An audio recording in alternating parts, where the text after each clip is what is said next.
Bom, agora estamos na parte 1 da aula 4 da nossa Catequese dos Bárbaros. E hoje nós falaremos, nesta parte da aula, sobre a comunhão dos santos. Esse é um tema pouco falado quando se trata de doutrina da Igreja Católica, ou até mesmo quando você faz uma catequese, quando se é criança ou uma catequese de adultos. Geralmente não dão muita importância para essa parte. Mas vocês vão perceber que ela é essencial, principalmente para nós leigos, que estamos imersos no cotidiano e que precisamos constantemente, né, da graça de Deus. Bom, primeiro então, o que é a comunhão dos santos? Quando Jesus redime nossos pecados e morre na cruz por nós,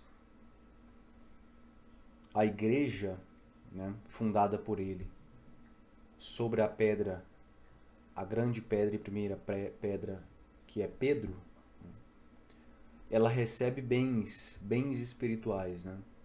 Então, assim, é como se a igreja guardasse um crédito com ela do sacrifício, né, do próprio Deus.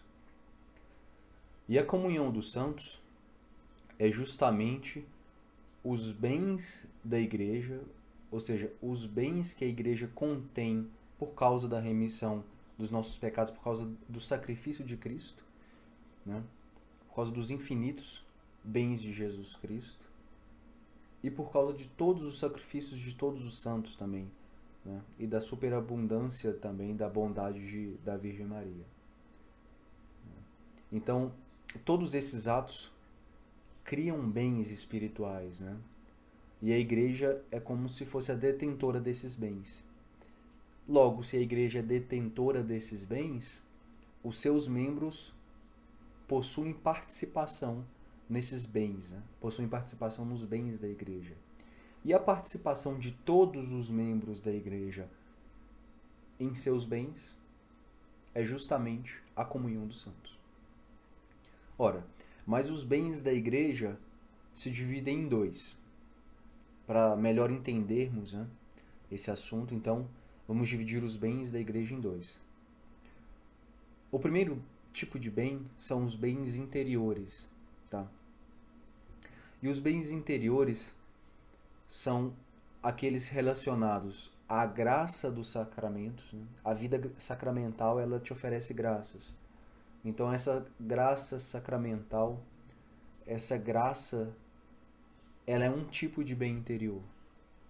Além da graça, você tem a própria a própria tríade da virtude teologal, a fé, a esperança e a caridade também são uma graça interior, né, da igreja.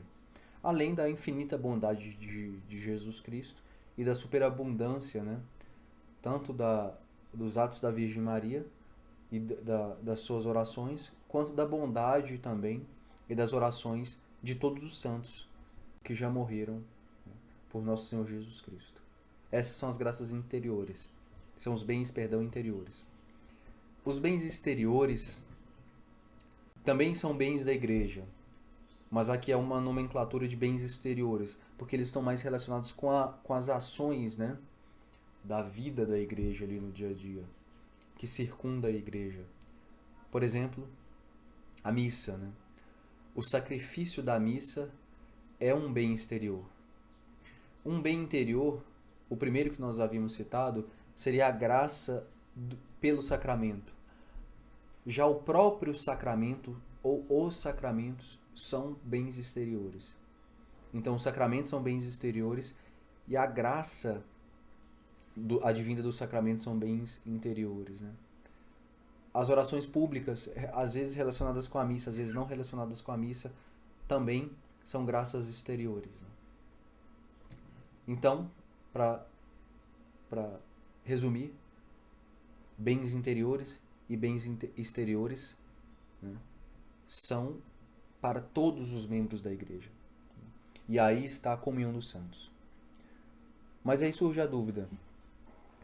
Todos os membros da igreja, todos que são batizados, eles participam da comunhão dos santos? Tanto dos bens interiores quanto dos exteriores? Não. Quem está em pecado mortal tem um rompimento da amizade com Deus. Então, quem está em pecado mortal não está em comunhão com os santos, com seus irmãos, com a igreja e com Deus. Então, quem está em pecado mortal não tem o direito aos bens interiores da igreja, né? Agora, é claro, há uma certa participação, não com direito aos bens, mas uma participação passiva, né, em relação às orações dos santos, em relação às orações para a conversão das pessoas que estão em pecado mortal. Em relação aos bens exteriores, quem está em pecado mortal pode participar dos bens exteriores da igreja, como no caso das missas, né? Exceto em um caso, exceto no caso dos excomungados. Os excomungados, então, eles não têm direito à participação nos bens interiores, sequer nos bens exteriores da igreja. O mais simples, né, e o dia a dia da sua convivência com a igreja, dos seus momentos de oração diários, eles fazem parte da comunhão dos santos.